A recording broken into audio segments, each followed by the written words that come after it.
Dude, moose are fucking huge. Yes, there was one. Is it mooses? It's not meese. Nah, no, that's. How do you do plural moose?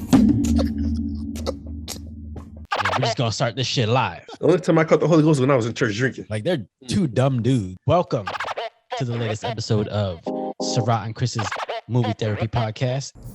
Yeah, see, it's the New England Patriots, and it's an official Patriot shirt, but it's the Avengers. Okay, so I see Captain America, Iron Man, Thor, Spider-Man, Hulk, and Black Widow, I'm guessing? Yep. Why do I feel like Spider-Man shouldn't be there? Well, I mean, if you're going by MCU, he wouldn't be there. But if you're going by the actual, comic book Avengers, he's like one of the, the biggest members. Okay, so definitely everybody loves Spider-Man. It's supposed to be Hawkeye, according to the movies. That's the original. Yeah. Okay, gotcha. That's why I was confused. Well, I think they put Hawkeye in there because they needed someone to look weaker than Black Widow. Just my observation. Seriously? Well, because you can't have the girl being the weakest one on the team. But she wasn't, though. Everybody knew Black Widow was a beast. Yeah, but I mean, next to Iron Man and the Hulk and Captain America and she put that thing on the Hulk, made him calm down. Yeah, but I'm saying, she can't be the damsel in distress. You gotta have the one dude that's like, all right, let me just shoot this arrow right quick, take someone out. Oh, Legolas. Yeah. But we gotta admit that the fight scene when she died in Endgame, that's probably one of the dopest scenes in the movie. Not Endgame, was it? Yeah, it was Endgame, right? Yeah. Mm-hmm. It was, but I liked. Okay, so what did you think about that scene? Like, do you think he was trying to take her thunder? You think Hawkeye was trying to take her thunder? Nah, I think he was just guilty over his rampage that he went on. Yeah. Oh, bro, you frozen, dog. I don't know how I was looking on your side, but man, all I see is lips.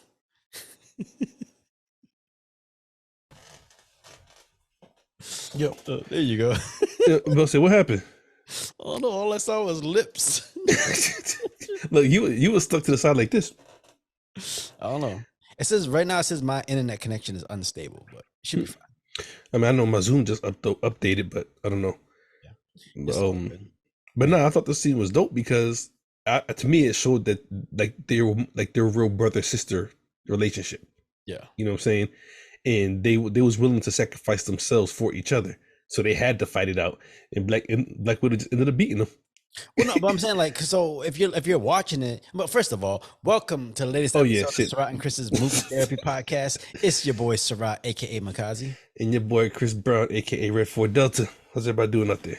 So I feel like in those moments, like they both felt like they were trying to atone for something. Like they felt like they had to sacrifice themselves to atone for whatever mistakes they made in their life. And like you said, like Hawkeye, after that rampage he went on with, becoming Ronin and going on being an assassin for all those years, he felt like he had to do something to atone for that. But also I think he wanted to be like, I'm gonna put my life on the line to bring my family back. And then Black Widow was like, you deserve to be there when your family does come back. Like, I ain't got no one. Like, I got to be the one to do this. Yeah.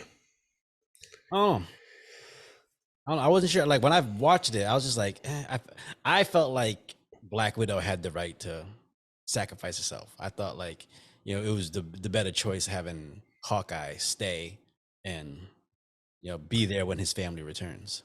I wouldn't say it was a better choice, but I'm not mad at how it happened, because if you reverse the roles and Hawkeye would have beat her, I think the scene would have been just as dope either way. You know but I mean, but if you're looking at the direction everybody was in, Black Widow was there during the fight in Wakanda and all that. She had all this stuff, like she was there through it all. So I kind of felt like in her mind, she felt like she had more to atone for or like to make up for. Where like with Hawkeye, that man was on his farm, turn around and his whole family was gone. And that shit's fucked up. Yeah, true. Like, true. I mean, if I were him, I'd go on a rampage too. I'd be like, what the fuck? Yeah. It's not like they went to like Stop and Shop or something. They was They disappear. He said, "Stop and shop." Yeah, Was it a like, grocery store? yeah, it's not like you just turn around, but I will see you, honey. I'll be see you in 10 minutes. Like, Yeah, the motherfucker went to go grab the arrow out yeah. the fucking Target, and when he turned around, his whole family was just. Oh, his whole flurries. Bro, I don't know what I would do if my whole family disappeared like that. Shit, I'm about to throw the party. Pull out the drinks. The hell yeah. It's butt naked time around the house. It's like the first 2 nights at home alone before he starts getting lonely. Oh man. Oh, well, speaking of funny movies, today Indeed. we're doing something different. We're covering something that we haven't covered before. It was your choice, so why don't you let the people know what we watched this week? The movie that we are reviewing this week is on Netflix, a stand-up comedy, first one that we've ever done. Yeah. Dave Chappelle, The Dreamer. And so, okay, so I'm kind of like not flustered, but I'm kind of unsure how. First of all, Mhm. are you in like a closet or some shit? Because we got holes on the walls and like.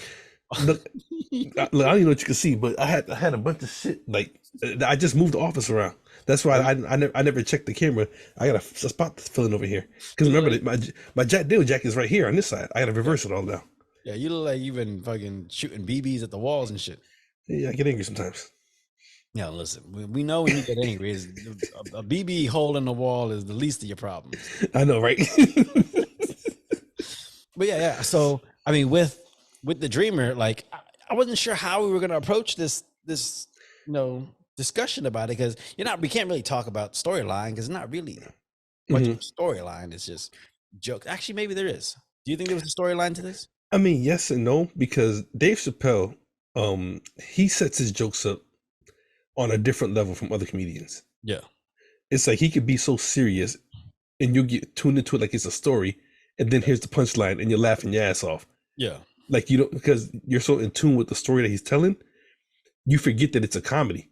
Yeah. Until you hear the punchline, you know what I'm saying? Yeah. I think he's always been kind of like that storyteller type of comedian. Storyteller, and he puts little spots in there that that you laugh at, and then when he hits you with the punchline, it's big. But I think like over the years, I think he's gotten so much better at his storytelling that like people forget they're at a comedy special. When he's talking to you, he's actually like putting in like thoughtful, introspective thoughts and things like that, and then sprinkling some comedy in there. Yeah. Like, do you like that kind of comedy? What kind of comedy do you prefer? I mean, I don't want to sound, I guess, like I'm on the bandwagon or whatever you want to call it, but I actually like his comedy. I mean, nothing against Kevin Hart and Cat Williams and Eddie Murphy. Like my favorite stand-up of all time is Eddie Murphy Raw. That's my all-time favorite. But it's almost like even though you're in the crowd, it almost feels like you're one-on-one in the conversation. Yeah. Like you actually feel like it's just you and him. Yeah. Even watching on TV, in my opinion. Yeah. You know what I'm saying? And you've actually been to a show with him. Yeah. So you can actually attest how you feel in person versus even me watching on TV. Yeah, I mean, with him, nowadays when you watch him, like he gets you so engrossed in the story, then all of a sudden you're laughing, you're learning something. It's like it's a nice emotional roller coaster with his kind of comedy. He's not just like a I say jokes kind of comedian. Yeah. Like my favorite one from him is Juicy Smouye. I can't let it go. Like every so often, I just go back to that clip and just watch it because the shit is fucking hilarious. Dude, when he just says Juicy Smouye, and the funniest because you could tell it's taken a second for people to really get what he's saying. Yeah, and then everybody just starts laughing at their own time. Yeah, that shit's so good. Yeah, because he must have known, because what Juicy Smouye was on, was it the first special, The Closer, I think? Now, The Closer wasn't the first special. He had so many more before that. No, I mean for Netflix though, because he had 3 on Netflix. Was it 3 or 4 on Netflix? No, it was Juicy. Yeah, no, he has like 6. Oh shit. Yeah, because he had like Equanimity and the bird paradox, some shit like that. But no, that one wasn't on The Closer. It was the one right before The Closer. Okay, gotcha. Yeah. But yeah, like if you hear Juicy Smouye, you know where it came from, and even he knows it was funny because he said it in The Dreamer. He just said the name, and like you said, the crowd just reacted to it because they knew where it came from. Yeah. You know what I'm saying? The thing is, it's such an off the wall like punchline. It's just saying the name different, but it just came out of nowhere, and it just makes you like you just start laughing. Hell yeah. Yeah. Oh man. Yeah. But do you have any, like you said, Eddie Murphy Raw is your favorite? My all-time favorite, yeah. So do you have like a top 3 favorite top 3 comedy stand-ups? specials? Okay, Eddie Murphy Raw, that's definitely number one. And that's number one because even though I was born in the 80s, yeah, like everything that he says in that stand-up, my mom did. Made that nasty ass Wonder Bread, greasy ass burger, talk about better McDonald's. You know what I'm saying? I've had that. You said you never had it? No, I've had it. Oh, see, you know what I'm saying? Talk about McDonald's. He's all the other kids got McDonald's. He said this. What did he say? This mom burger. No, don't get me wrong. Now that I'm older, I want the mom burger. You know what I'm saying? Yeah, it's different. Yeah, but as a kid, you don't want that shit. You want that cheeseburger. You want that double cheeseburger from McDonald's, and you Hell yeah, this government cheese ass Wonder Bread sandwich with a burger inside. he said the grease make the bread melt with the ketchup. So you got this pink dough. Oh man, but see, that's been number one. My number 2 would have to be Jamie Foxx. I Might Need Security. Okay. And that one just is because of the memories for it. I mean, it was funny. Don't get me wrong, but I know where I was at that time in my life. I know what kind of drugs I was on. Just saying. I know all the crazy shit I was doing. But it was just funny. That's number 2. Number 3, I can't say I got number 3 right now. That I don't know. What about you? I say for me, my top 3.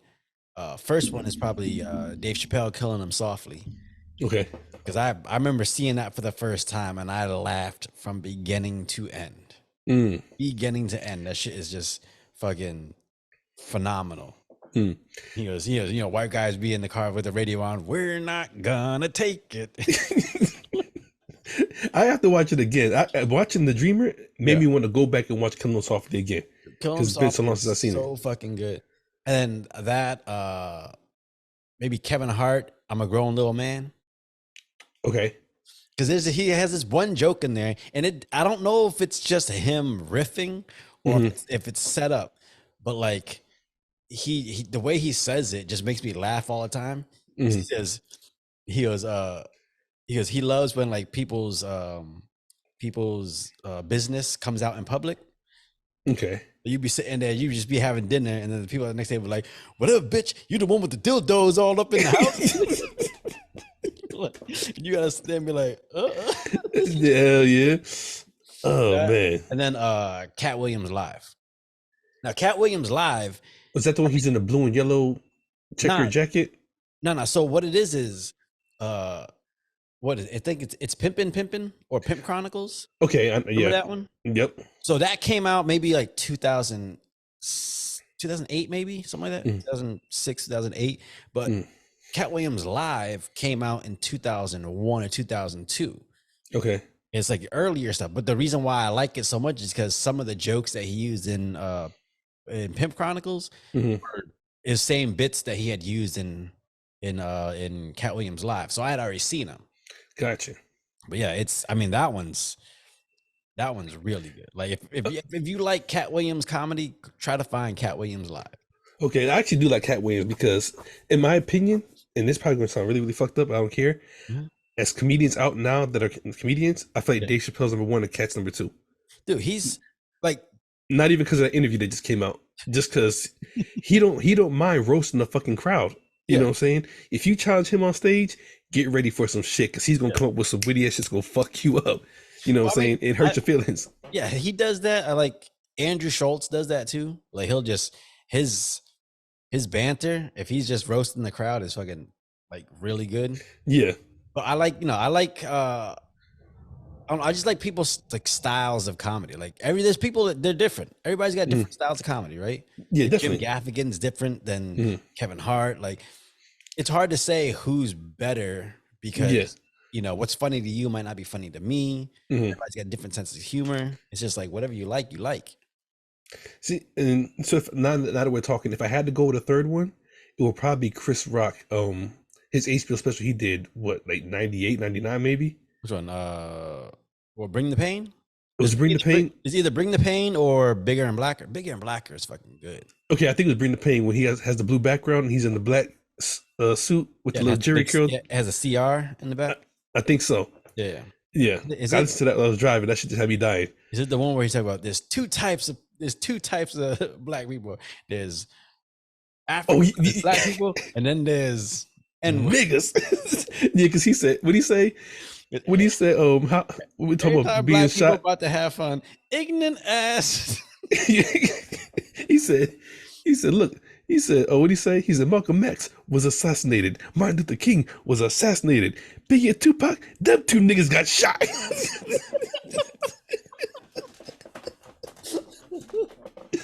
Oh man.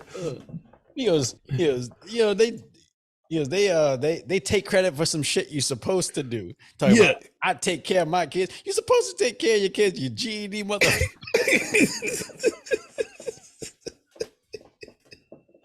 Oh man. Oh man, what you drinking? Oh shit, what am I drinking today? I'm trying to take it cool because it's still the morning. I got some shit to do. Yeah, So I'm gonna sip on me a 11 glass. a.m. Well, 11 a.m. for me, it's 10 a.m. for you. Yeah, I know. Sip on some Merlot, some wine.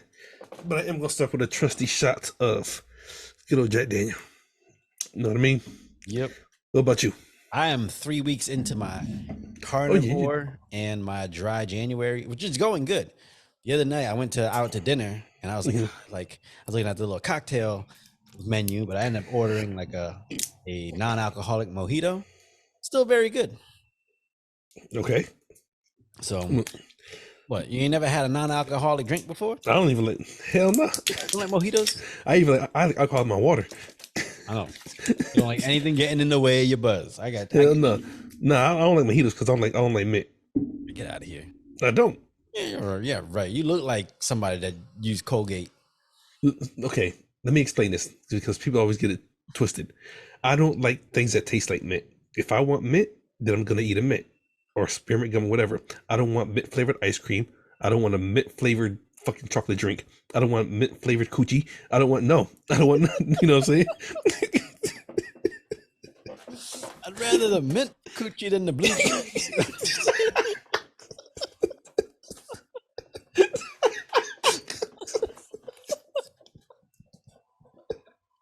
Oh God. Shit tasting like fucking buffalo wings. I'm like, nah, fuck this. Man. But yeah, I don't like mint flavored things. I just like if I'm eating mint, I want it as mint. Get out of here. Yeah. Good. Mint's good. Anyways, because I don't have any alcohol right now, or I'm not drinking any alcohol, I'm drinking this WWE branded C4. Holy shit. Okay. Yeah, they got their own. Have you ever drinking a C4 before? Yeah. That shit is cracking a fucking can. I love it. Yeah. You get that little, when you get the niacin and they get you that little jitters. Yes.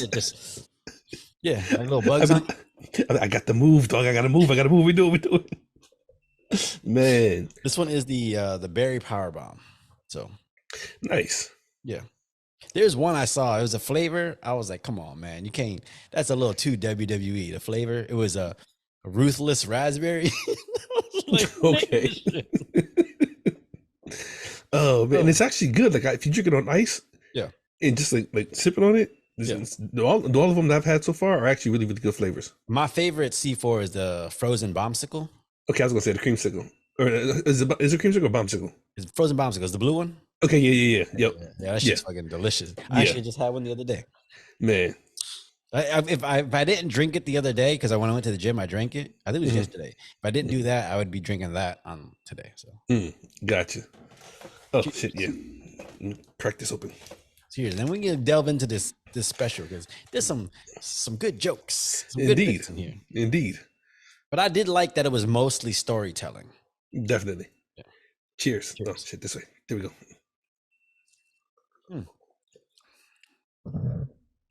All right, this flavor isn't too bad. Yeah, it's not bad. And I like to drink for breakfast. You know what's actually helped me with a lot of my alcohol consumption? What's that? Putting some other non-alcoholic drinks in my fun fridge. Okay. Because normally I would go to the fun fridge, I'd have like hard seltzers, some ciders, all that different stuff in there. So when I go there, because that's where all the fun drinks are, I would just end up grabbing some alcohol. But now that I got like my just regular water, my flavored seltzers in there, some like Coke Zeros and some zero sugar root beer. Sometimes I'll just grab that instead of the alcohol, and I'm like, all right, this helps me taper down on my consumption. Yeah, because I was just going a little too hard. I wasn't going hard, but I was noticing that I was having a drink every day, and I ain't Chris Brown. I'll say nothing wrong with that. Please. Next thing you know, you're gonna have little kids sitting on your stomach, and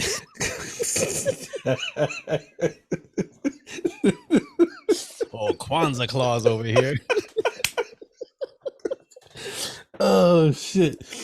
Oh man! Now I'm gonna leave that one alone.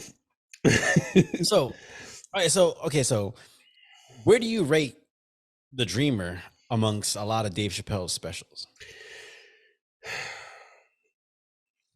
Honestly, in my opinion, I'd put this one in its own category.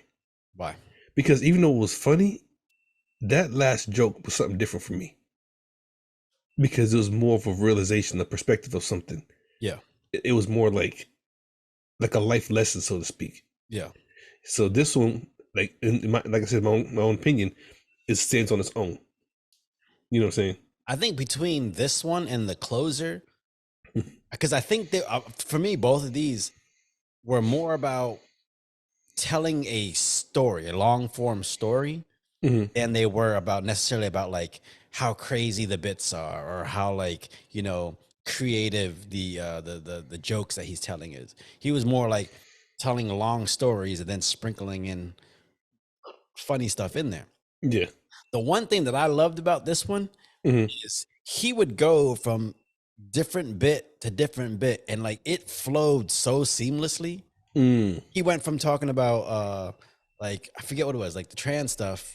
Oh no, he made that trans joke, but then whatever he did, he said it, then he flowed into talking about his wife. Yeah. On his wife. But it made sense. Like the way it connected, it sounded like it was just all part of the same story. Yeah. You know, sometimes someone will tell a joke and then they say the next joke and it's completely different. It kind of like, you know, doesn't blend that well. Yeah. Which the wife joke was funny. He was like, "How'd you unlock my phone?" He said, "Easy." And he made the Asian face. They should will sit you and talk about cheating. Then pulls his phone from the pillow. He said, "Bitch, how'd you get that?" He was like, bro, when he goes, "Oh, then I forgot it's got facial recognition." So I just made that face.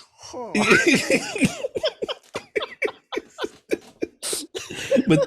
But then when he cracked the joke back in the soap, he was like, "How'd you open it?" She said, "Easy. All I did was smush my nose in."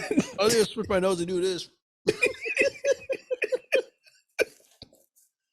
Oh shit! To me, jokes like that, I don't expect a joke like that from an adult, and I think that's why I find it so funny. Okay, that's like a joke you say as a kid. Yeah, I would make that face like I don't expect that from a 50-year-old dude, but because I have that kind of sense of humor, that's why I find it hilarious. Matter of fact, speaking of kid jokes, I'm gonna bear talk for a minute. So you know my life. So I'm gonna talk.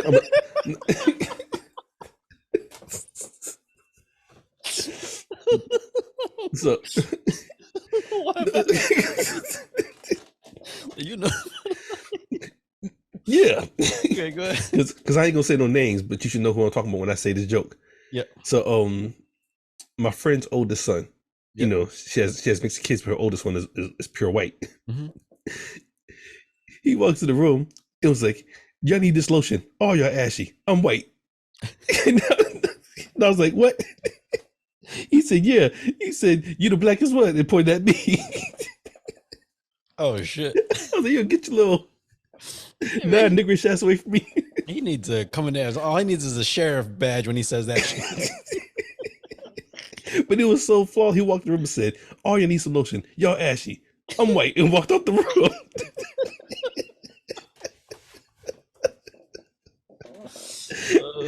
And I couldn't do shit but just laugh. That's all I could do. Like, oh man, bro, I'd be sitting there sometimes, like, you know, you see some people, and you know, you're like, "Yo, man, like, you know, we might need to get a little lotion on there." Yeah. There was one time I was at work. I'm not gonna say who I was talking about, but we were sitting there, and the dude was sitting in front of me. You know, we're sitting there talking, and I'm sitting there next to Shelton Benjamin, and we all talking. And then I was like, I just lean over. I go, "Yo, Shelton, look, man, look at this man's knuckles and shit like that, his elbows and shit." And like, we didn't even say nothing, but then he just looks at us. He goes, "Just talking about, huh? Oh, you know what y'all talking about? You know what? Fuck this shit. Fuck this shit. He leaves and we start laughing our ass off. He comes back like 2 minutes later. He goes, "Hey man, I'm about to go over there. You know, over there. I'm about to just go right over there real quick." Oh shit, that's funny as hell. Oh. Oh man. Do you have a favorite bit in this special? Honestly, not to sound like cliche, but the last joke, the last story. Why? Because it had that life lesson mixed within the funny. Yeah, I mean, because I've as much as I try to do self-evaluating, and I'm always trying to expand my mind and look at things differently, Mhm. I never would have thought to look at something like that, where he was like, "This isn't my dream, this is y'all's, and thank you Yeah. for it." Yeah. Like he said, he walked into a club and trying to be a regular guy, and he's sitting there chilling, having a drink, relaxing, but people are like, "Yo, that's Dave Chappelle," you know what I'm saying? Yeah. And he's like, but he's geeked up over like, "Yo, I just saw Bad Bunny or something," you know what I'm saying? Yeah. And then so it was more of a perception of, this isn't my dream, this is yours. Yeah. And if you look at the roles in your own life and just look at what you do, like, when did you get that realization, like, this ain't me, this is for y'all? You know what I'm saying? Yeah. Like, I'll use me and you as an example. Like, I've asked you for a few favors, you know what I'm saying? Mhm. And on my side of it, it's more like, I need a favor, I'm struggling, or whatever case may be, whatever case is, you know what I'm saying? Yeah. But if I reverse it and like, I'm in Sarat's dream. His dream is to help people, and right now it's my turn. Yeah. Like, to reverse that perception of it is like, yo, that's such a wild way to look at life. Yeah. Well, you know what I'm saying? But here's the thing. Is it so in that instance, is that you're in my dream because I like to help people? Or is it or am I part of your dream right now? Like you're on this journey and you just I'm a conduit. I'm helping that journey come to fruition. I mean, So this is like, remember that time I started up my business and did all this different shit. And it's like, I was just a part of that dream. I wasn't the subject of it. That's yours. but I feel like if you look at it like from my side of it, it's more selfish versus if I see it from your side. Like I said, I mean, I'm not saying this is how you feel, whatever, but it's like, you know what? I help people. This is what I do. Yeah. And right now this is my turn to help this person. You know what I'm saying? Yeah. Like it's I don't know. I watch it again. I want to watch it I want to watch it again because it was just such a crazy lesson to learn. Yeah. About, in my opinion, about selfishness. Yeah. Well, I think for me, okay. So for me, for an example I have is like, because I think when you're thinking about using your perception in that sense, like you got to be like, it's being honest about what's happening in the moment. And so, for example, when we were in Puerto Rico, we were doing a show, and and Bad Bunny was part of the main event, and he had his shirts, whatever he had, weren't the right size, so I had to take them in and hem them and do whatever so they fit right. To me, I'm just doing my job. That's what I do. Because it's not I work by the company I always wanted to work for, but in that moment, I'm part of Bad Bunny's dream because he's about to go live something that he's always dreamed about since he was a kid. So I'm right in that moment. I'm part of his dream, and so I'm gonna do whatever I can to help make that come to fruition. And likewise, I don't know. I'm trying to use me like I don't know anything toward me, but it's just in that sense. It's like, okay, just knowing that like what you're doing in that moment, it could feel tedious, it could feel mundane, but in that moment, it's not about you, it's not about your dream, it's you're taking part in someone else's. So. But what do you say? He also talked about the whole Chris Rock and Will Smith thing because that led up to the whole thing. Yeah. And he was like, I'm both those people. He was like, he said, which was, I mean, in my opinion, he told that story right.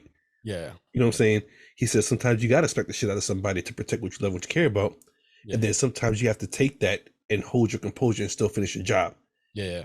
And I was like, yo, that's some cold ass shit. Yeah. Like, yo, yo, like how many times has a human being been in that position? Yeah.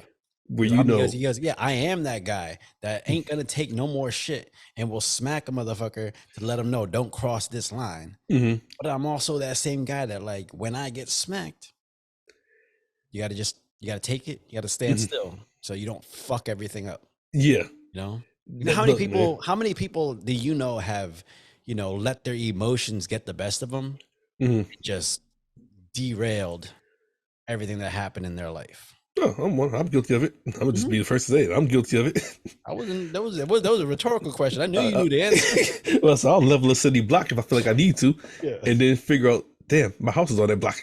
yeah, exactly. That's the fucking You know? Hulk smash. But yep, he did smash my own house. Yeah. You know what I'm saying? You know what my Man. favorite bit in that special is? What's that? I think it's the opening bit, the trans bit. Okay, I gotta remember that because I know he talked about it, but he said he wasn't gonna talk about it too much. When he was talking about how he went to you know, that like he was coming up, whatever, and then Norm Macdonald was like, "Hey, I'm working on a movie with Oh Jim yeah, Carrey," yeah, and how yeah, he yeah, loved yeah. Jim Carrey and shit like that. Mhm. And I love that bit because he told this like detailed, heartfelt story. You know, it's like, oh my god, like do you see him perspective? And then he hit you with a punchline that was completely out of left field that pulled you right back because the punchline was, "That's how trans people make me feel." Oh yeah, okay, yeah. It's so out of left field. You're like, God damn, like I didn't see it coming. Yeah, because he was like, I know I'm talking to Jim Carrey, but he's not Jim Carrey right now. I gotta call him whatever he had to call him. Yeah. And he was like, he goes, now in hindsight, when I get to see one of the greatest artists of my life, immersed in one of the most challenging processes of his life, like that's a lucky thing to witness. But in the moment, you're like, man, this is fucked up. I want to be Jim Carrey. This motherfucker acting like Andy Kaufman. He's like, clearly no, he's Jim Carrey. But he's Andy Kaufman. He said, that's how trans people make me feel.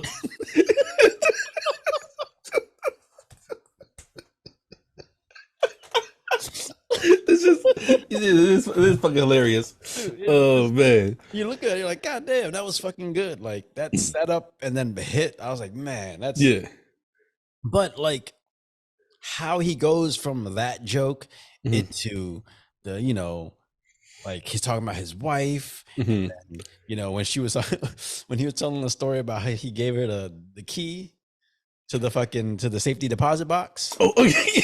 Like, that shit was hilarious. And then when we finally realized what we were talking about, we both sat there and we cried and then we hugged.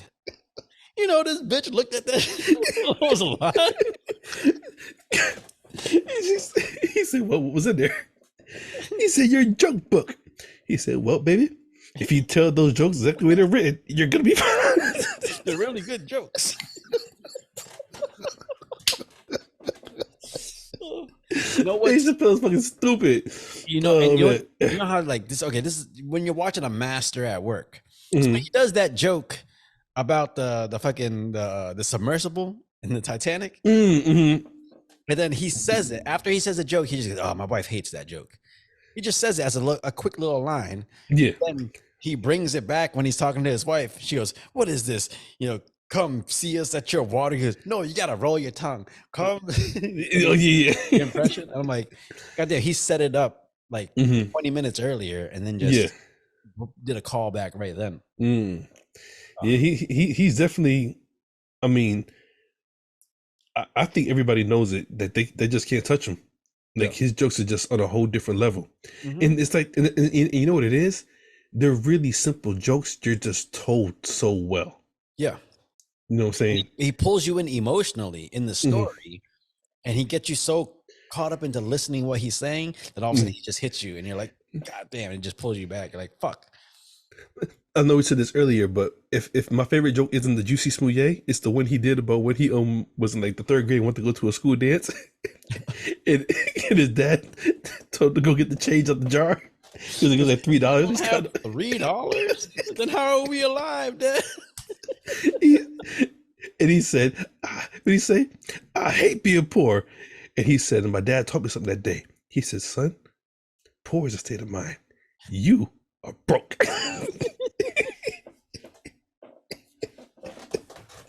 Oh man. One of my favorite ones is the one he tells that joke about like he goes the punchline is pussy juice. Okay. He goes, yeah, I wrote like 50 jokes to that punchline and they all worked sort of. And he said that he told one joke where he's like, if Lil Wayne like was at he was in the hot tub, he goes, what is this oil? He's around, he goes, that's pussy juice. Oh gosh. Yeah, man. I don't know. It's seeing stand up, and this sucks because I'd hate to see somebody be a master of their craft and they go, I think I could do that. It's like, no, but it makes me want to try stand up. So when you see really good stand up, yeah, I randomly write down like bits, like comedy bits and shit like that. I don't know if they're any good, shit like that, but I'll just write them down. And I have one, the whole, I forget, but at the end, the whole punchline is my brother getting raped by a moose. But I just don't know if it's any good. A moose? I think that's worse than the fucking. It's a joke about gun control. I think that's worse than the fucking elephant. It's a joke about gun control. But I gotta work through it. Hold on, wait. Just think about that for a minute. Out of all animals to be mutilated by, a moose would have to fucking hurt because they're like an oversized horse. They can still run. They're still agile. They can headbutt the bullshit out of you, bro. And they just take that booty like it's the booty warrior. This is terrible, dude. Moose are fucking huge. Yes. Is it mooses? It's not meese. No, that's. How do you do plural moose?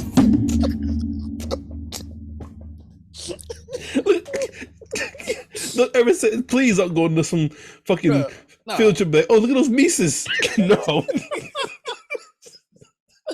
Oh shit. I was out hunting, I saw a couple meese. No. No. Shit. Oh shit. Yeah, I ain't teaching no wilderness classes anytime soon. No. Like, over there we got the Mises. What the fuck is a Mies? It's like mice. Shit. I got the letter wrong. Yeah. Oh man. No, like so I remember this one time, right? This is it's gonna be a bit of a little bit of a long story. Okay. But it has to do with moose. So one time I was doing a wrestling show in I think Leominster, Mass. At a wrestling show in Leominster, Mass on Saturday night. Then I had to drive through the night with my friend to fucking somewhere up in Vermont, like 5 miles from the Canadian border. So we get done wrestling. First of all, we got our ass whooped that night wrestling. Like the dudes that they beat the shit out of us. So we're driving up from there to Vermont, and we pull up to this place called White River Junction in Vermont. Okay. Right on 91. Pull off White River Junction. We go to get some gas, and these motherfuckers saw us coming a mile away because it was snowing out. So we're sitting there. We're like, hey man, like they're like, hey, you're going up to Vermont. Like they're like, yo, you can't go up right now because it's like snowing like crazy. Like the roads and stuff. There's deer crossing signs every like mile, whatever. Like it's gonna be dangerous. And like your car is small. You hit a moose, you're done.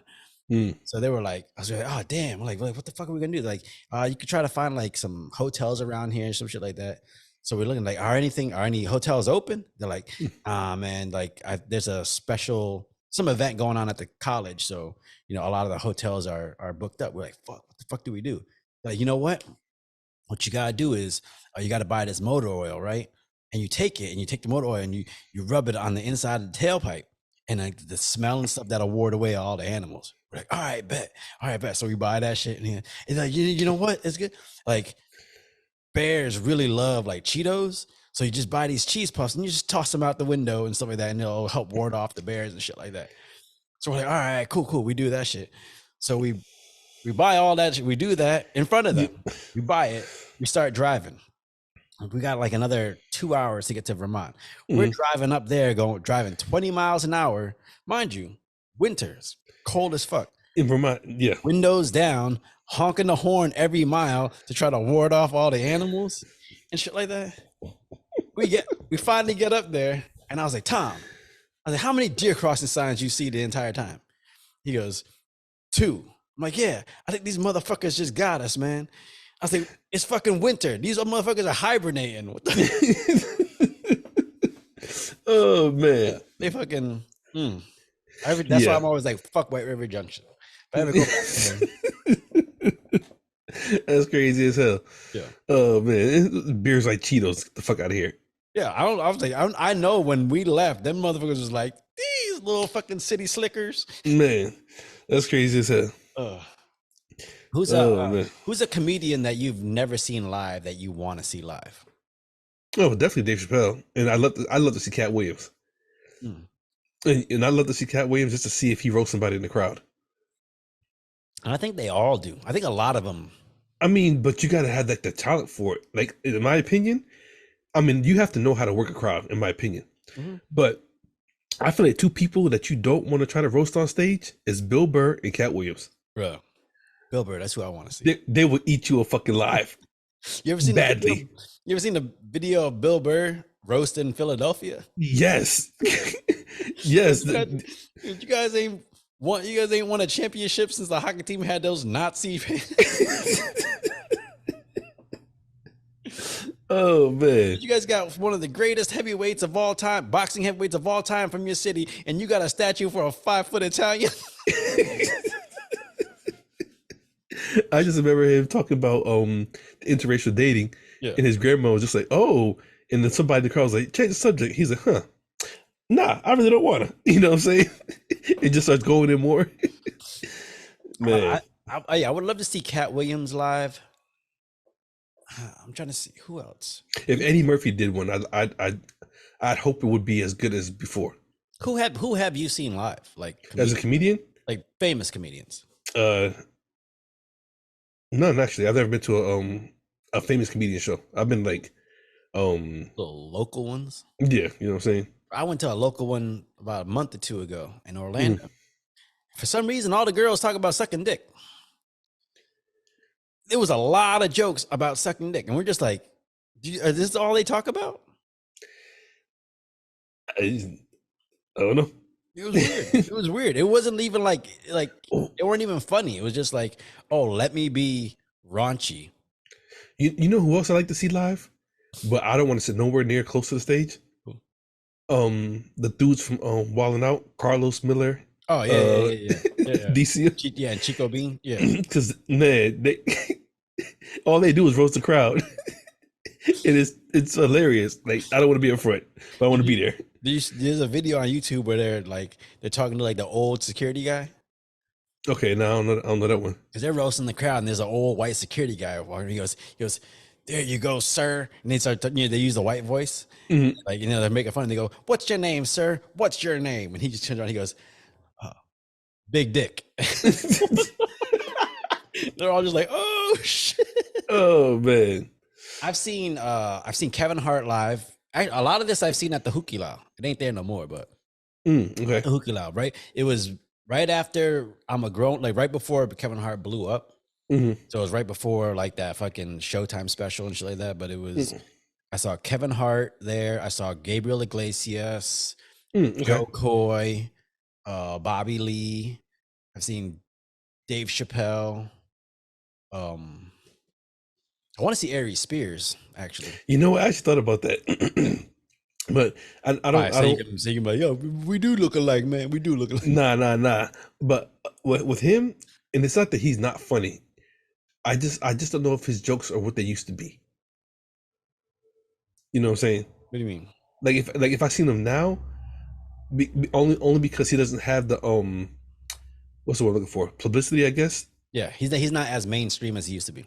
Yeah, like I wonder if he's still funny, which I know it sucks to say. Eric, if you're watching this, no disrespect, because I think you're hilarious. Yeah, but I think I'm sure he's still got to be funny. Like funny don't go away. Maybe you don't hear about him much, but like when you know someone's funny, that shit don't go away. When he said he's talking about Jay-Z, he goes, "It's just me. Or that motherfucker look like Joe Camel?" he said, the motherfucker use a whole stick of chapstick. And what you expect?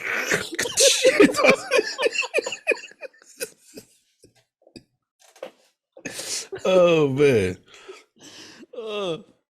Yeah. Yeah. I need to go to another comedy show, like an actual like.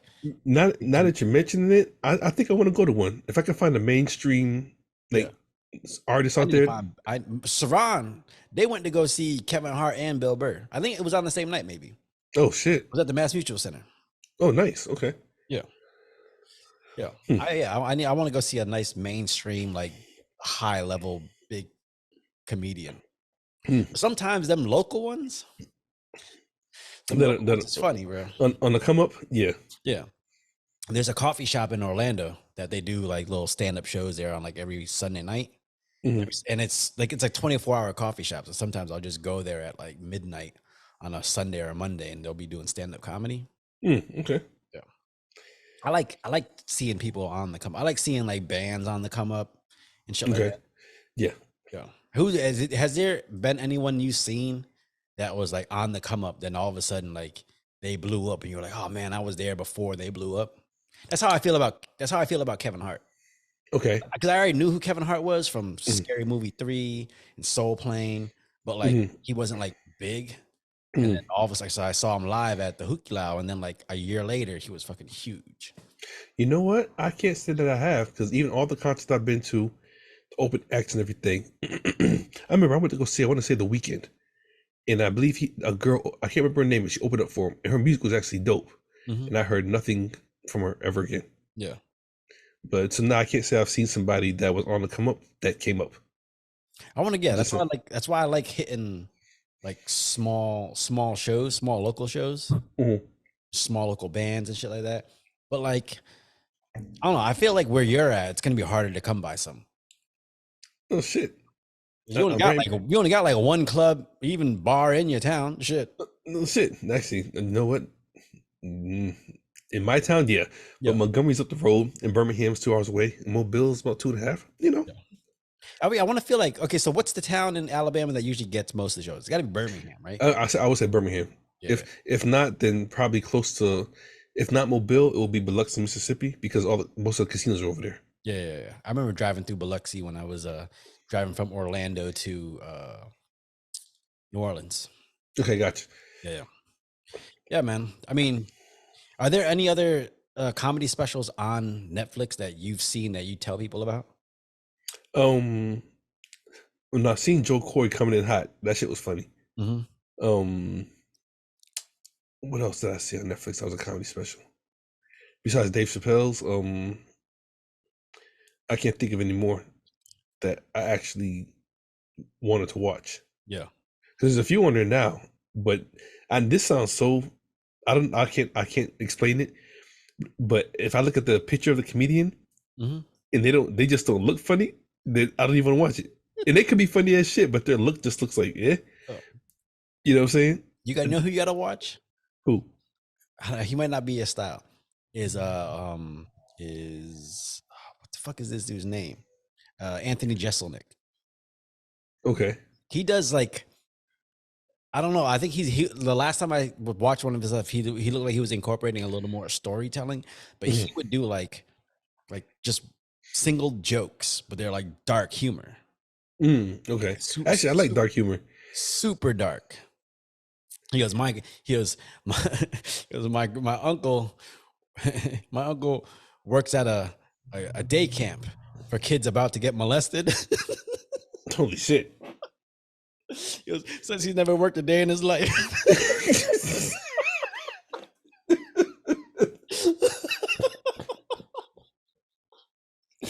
Oh shit. Oh man. Funny. I don't know. You know, I need to just throw some stand-up comedies on in the background when I'm cleaning up or something. Yeah. Just see what makes me laugh. You know what I'm saying? Yeah. Because laughter is good. Laughter is good for the soul. I don't care what you say. What's your style? What's your favorite style of? Do you have a favorite style of comedy? Do you like urban comedy, or is some comedy too white for you? Because that's the thing that fucks me up. Is like when people are like, oh, this is a white comedian, this is a black. Like, to be funny is funny. Like they try to pigeonhole people into one certain type of comedy. Nah, I can't say that because when I was actually driving on the road, I would love going to YouTube and watching This Is Not Happening, Mhm. and just listen to the different comedians that would come up there and tell their stories. Yeah. And if it's funny, it's funny. If it's relatable, it's even funnier. You know what I'm saying? Yeah. But I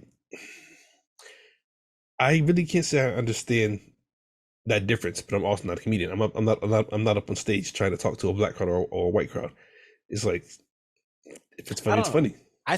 To me, funny is funny. But when did you ever watch Comic View? Oh yeah. So I used to watch Comic View back in the day a lot, and like it felt like some of the jokes on there were all like I don't want to say black centric, but like urban centric. Like, okay. At some point there was jokes about fucking. At some point it was like about being poor. Like it was kind of the subject matter was almost always felt the same. I probably shouldn't even say this on. Nah.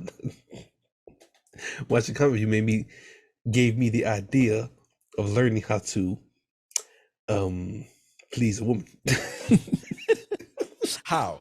You need to elaborate on that shit. Nah, because dude told a joke and he was just like, you ever had that girl that you've been trying to fuck forever? She just said give you no play, but she loved getting the pussy ate? He said, this is what you do. He said, go ahead and eat that pussy. And while you're eating it, get them pants done. And put some bitches down because she ain't paying attention. She's too busy moaning.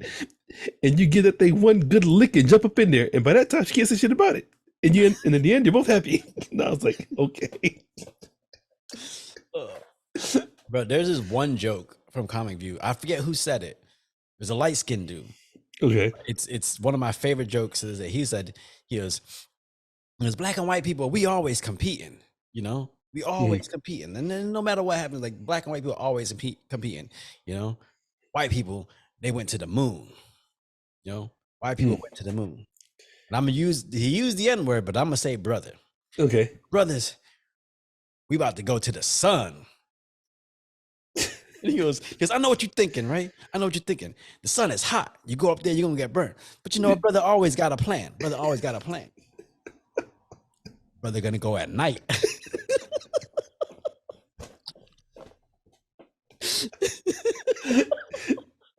See, that's the ignorant shit. Don't they know the sun don't never turn the fuck off? Oh man! And I was on the ground crying. Oh man! Go at night. That's crazy. Hell no! But you know what's funny? I can see somebody saying that. Yeah. And being so serious about it. Mm-hmm.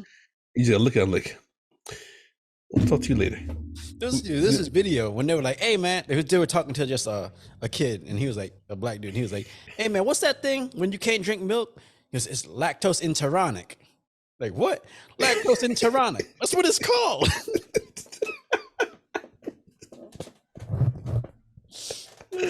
Oh shit. Oh man. Black people, man. I love them, but we come with the most wildest shit. Bro, I love black people, but sometimes, man, I was watching, I think it might have been Catwitch. Someone, I was watching stand-up yesterday, and they was talking about how I think it was Mike Epps. Okay. And he was at some at a casino in Vegas doing stand-up. He was big black women come up here in the bodysuits. Look, y'all looking like professional wrestlers.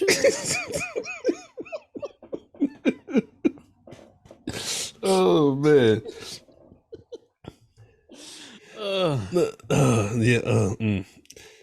There's so much good comedy out there, bro. Yeah, there really is. Who's someone? Go ahead. I was gonna say, have you ever seen the one I told you about? I Might Need Security with Jamie Foxx. I think you might have gave me a DVD. I was gonna say, if anything, watch the special credits or the extra credits or whatever when he's on the piano and he's singing. Yeah. I think it was I think you either let me borrow. I think you gave me that or Laugh-A-Palooza. One of those two. Okay, I don't remember Laugh-A-Palooza, but I remember having the DVD to Might Need Security. So if I gave that to you, that might have been when we swapped DVDs and you gave me The Departed. That's not a good trade, bro. Shit, it was good. It was good at the time. Just saying.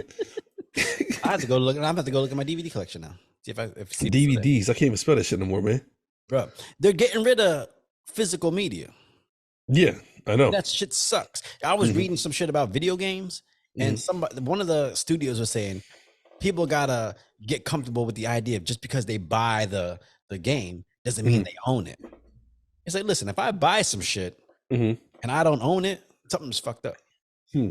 Like, and then the fact that, like, you know, say you buy a digital game, then all of a sudden, like, you know, you play it online and all that shit. Then all of a sudden they stop doing stuff with it online.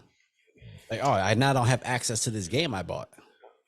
Whereas if I have physical media, I can have the game. I can let my friends borrow it. You know? Yeah. Are there any? Man, I mean, I don't know. It's something about the hard copy, though, man.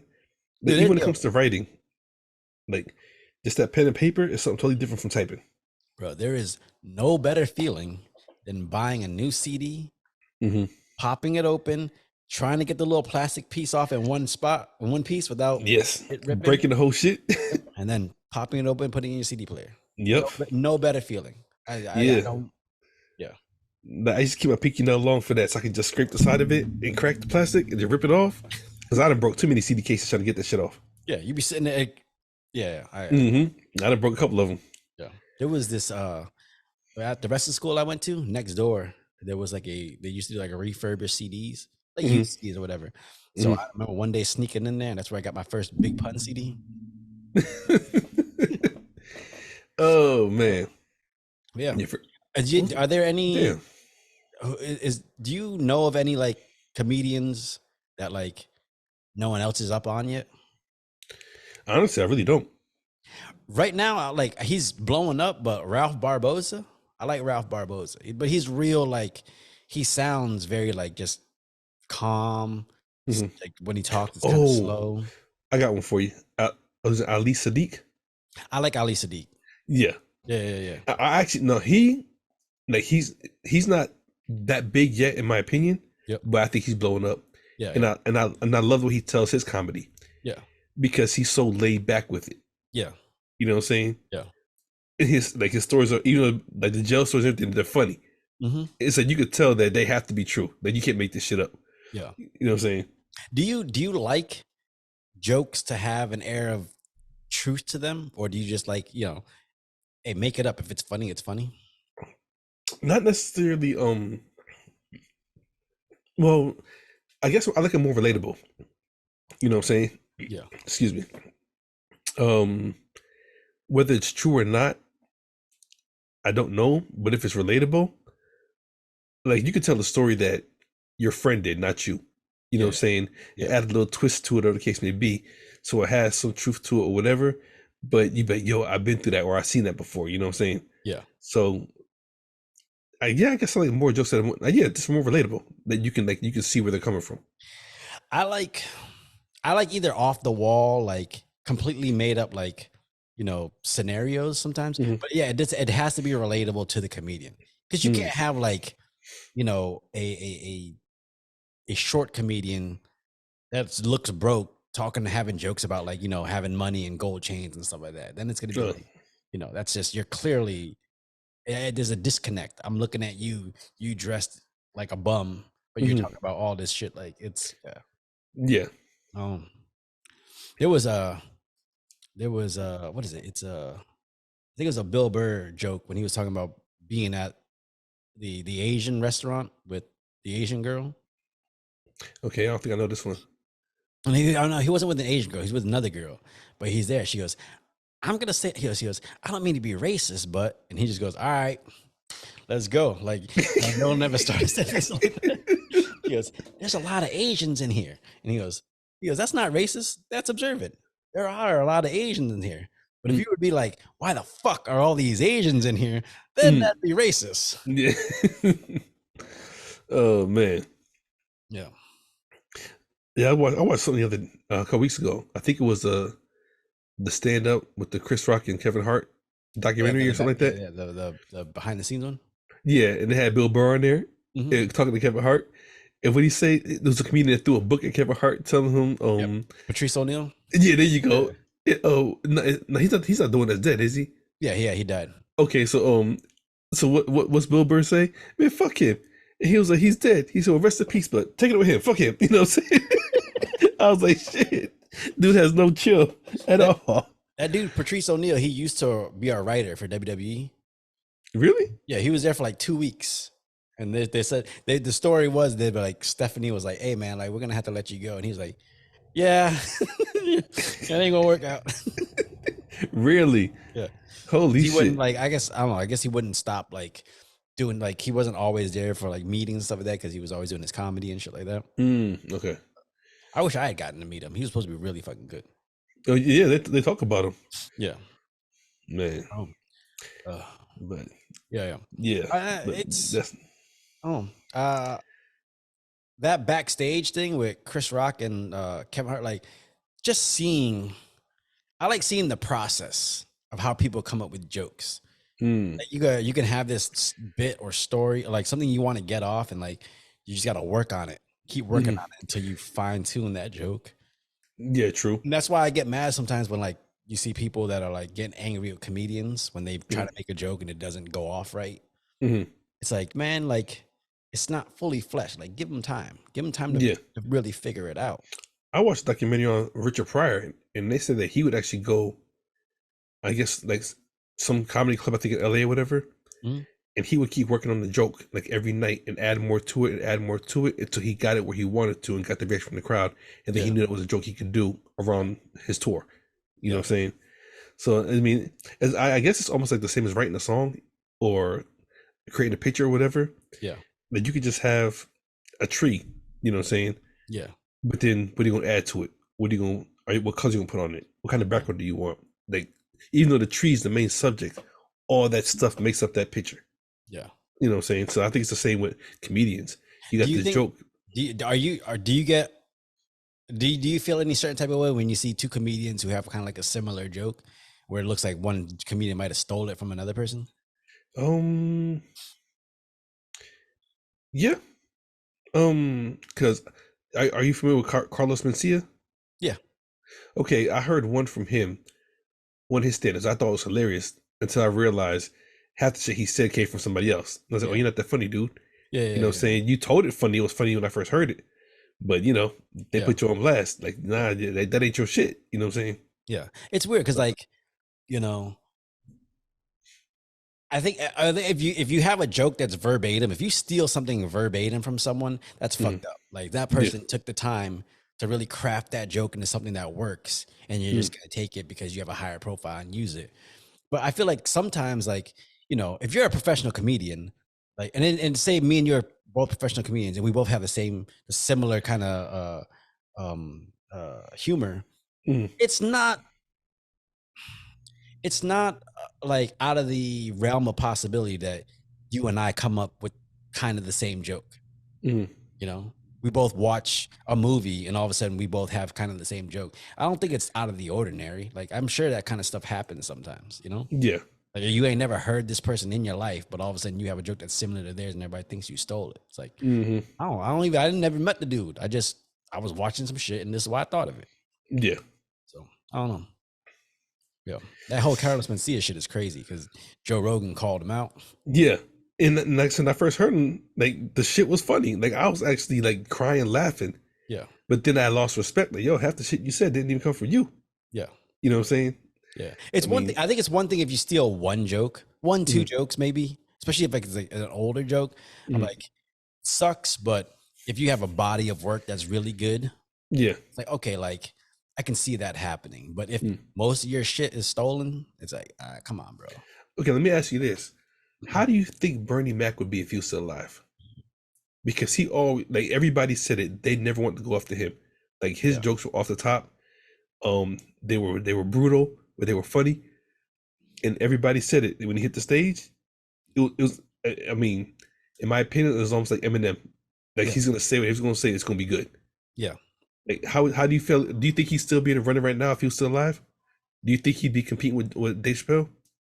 I don't know because I don't know, but and this is my opinion, like the era of comedy that he was in was way more loose. You could kind of get away with saying a lot more.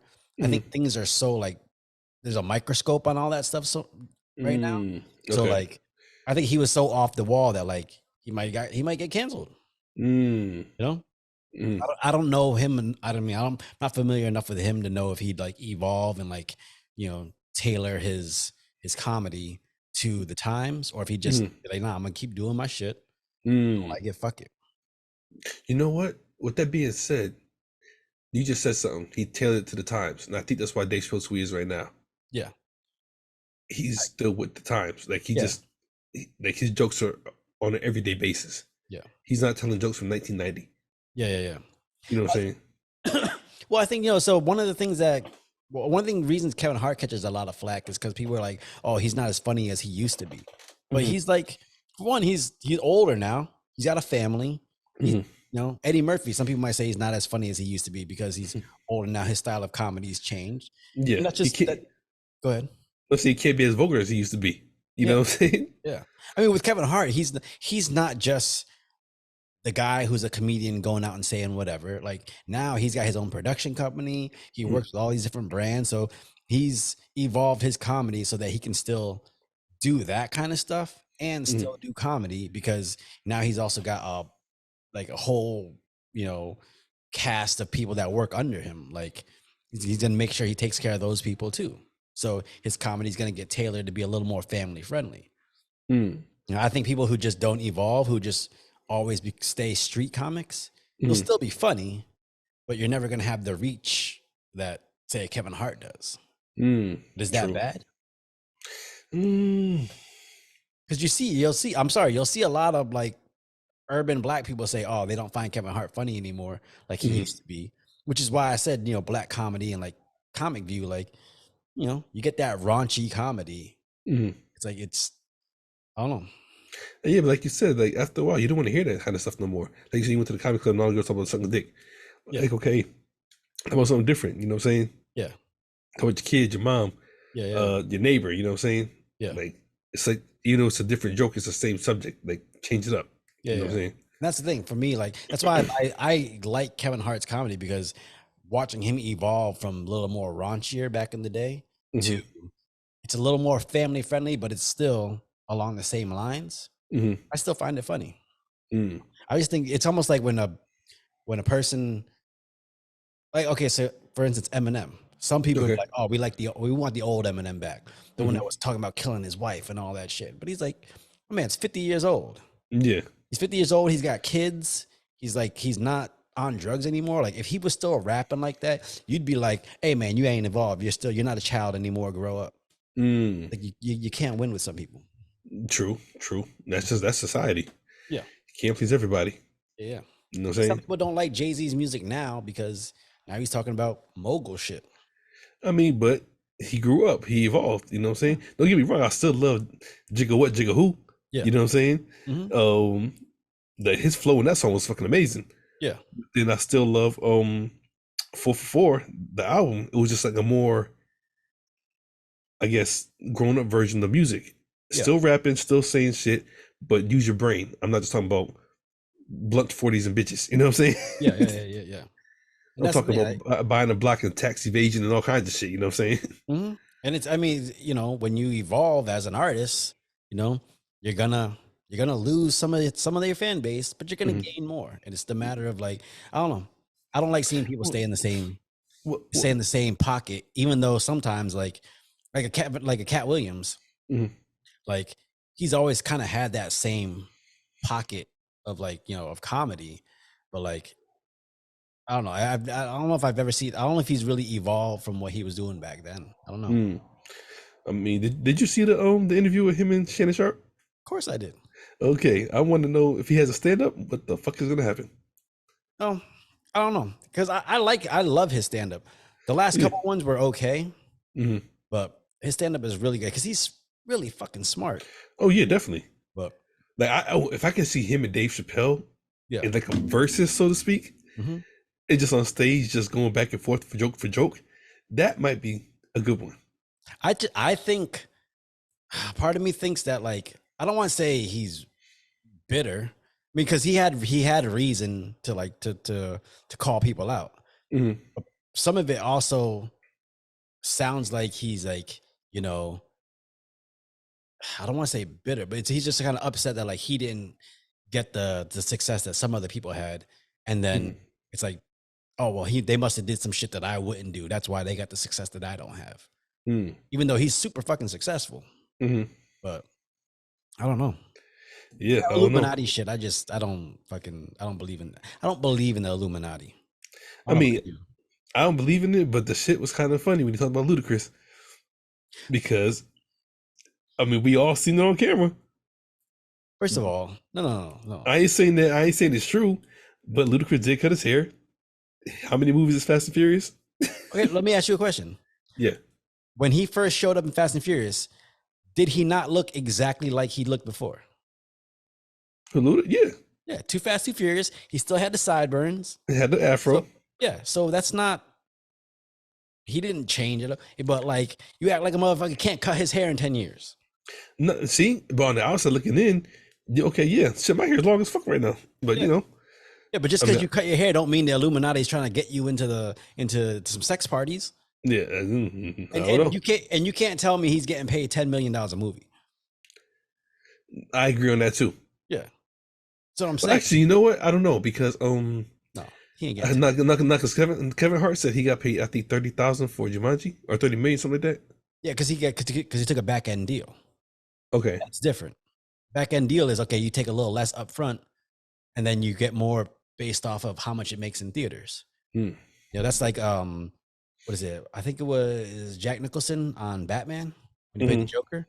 He took less money up front, and then he got a back end deal so that depending on how much profit it made, then you get paid off that. You know, yeah, there's a whole lot of shit that goes on behind the scenes of that shit. I don't know. I just think it's like it's so easy to say, oh, this guy's successful. He might have did some shit that, you know, I wouldn't do. It's like, no, but maybe he knows how to talk to people.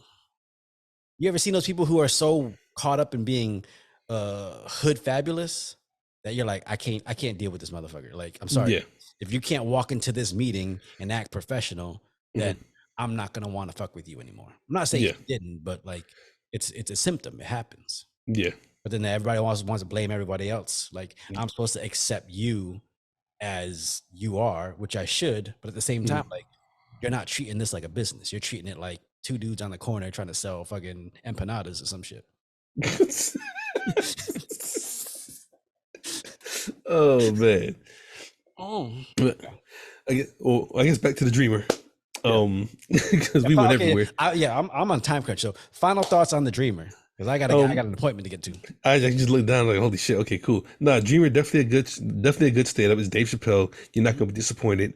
However, I do think it's more of a serious stand-up than his usual stand-ups. Yeah, I think I definitely think it's more. It's less about the jokes and more about the message, which I like. Yeah. I mean, they still doing it, and I actually like the ending credits when he's going through all the pictures. Like everybody, like he wanted to meet, they knows him. Like even the Lil Nas X joke. Yeah, it's a picture of him talking to him. Yeah. You know what I'm saying? Like, okay, like everybody he talked about, he met. So it's like, he's basically giving evidence of this is my dream. It happened. All right, so one last thing. Could you wear that outfit? The one he was outfit? Who they was wearing? It looked like the fucking. He had like the dress up shirt, or he had like the button up, but it had like the long tail to it. Could you wear that outfit? If it was the right color. What color need to be? Black? Yes. Nah. It depends on where I'm going, because honestly, I think the outfit was wrong. No. But I did like when he was like, okay, let me tell my last joke. It went, took the top off, pulled his chain out, which I thought about Saturday Night Live. You know, talk about Kanye West. Come on back, nigga. You know what I'm saying? Put your chain on. I came back. He was like, "Thanks for not giving me a standing ovation, motherfuckers." Oh man. But I mean, his last outfit he was in the jumpsuit. This one, that's my favorite. The jumpsuit when he's got the jumpsuit. Yeah, it just reminds me of him in Half Baked. Okay, yeah, but I mean, I wouldn't wear it on an everyday basis. Like I'm just going to the grocery store and I'm gonna throw this outfit on. Yeah, but if it was like the right color, like a suit style, I could wear it. Yeah, me too. I like playing with fashion like that. Hmm. As far as my thoughts on, you make clothes. Shit, I know. Yeah, you saw them red fucking capris that I had on one day. Oh yeah, hell yeah. And I also know the outfit you made for me.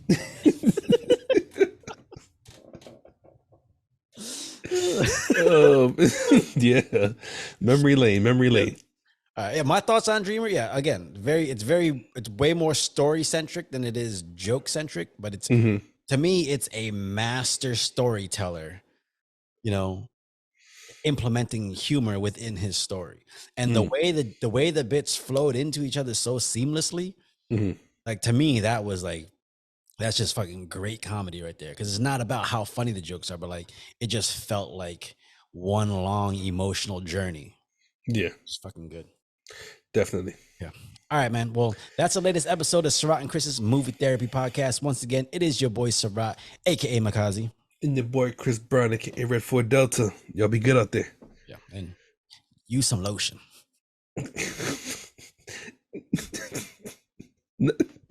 Not just for bedtime.